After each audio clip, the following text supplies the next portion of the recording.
এখানে তোমরা একটা শব্দ দেখতে পাচ্ছ, TEAR। এই শব্দের যখন ভার্ব হিসেবে উচ্চারণ হয় তখন হবে ঠেয়া, ঠেয়া। আইপিএস সিম্বলটা দেখো, এয়া, এয়া, তাহলে ঠেস, এয়া, ঠেয়া।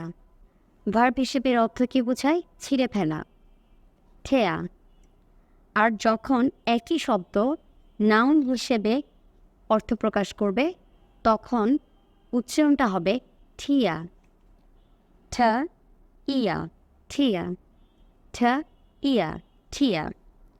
এর অর্থ বোঝায় আমরা কান্না করলে চোখে পানি আসে, তার ঠিয়া অর্থ চোখের পানি বা চোখের জল, ঠিয়া। তাহলে প্রথম যখন আমরা ভার্ব হিসেবে দেখলাম উচ্চারণটা হয়েছে ঠেয়া, আর যখন নাউন হিসেবে দেখছি ঠিয়া।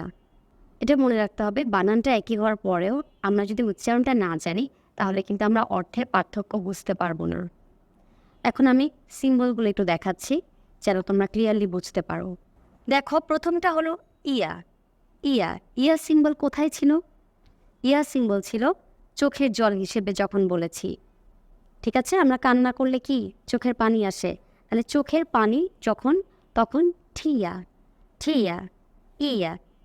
আর যখন বোঝাচ্ছে ভার্ব হিসেবে ছিঁড়ে ফেলা তখন ঠেয়া, ঠেয়া, এয়া, এয়া, ইয়া, এয়া। এভাবে আইপিএস সিম্বল দিয়ে প্র্যাকটিস করলে তোমরা সঠিক উচ্চারণ বুঝতে পারবে। Thanks for watching.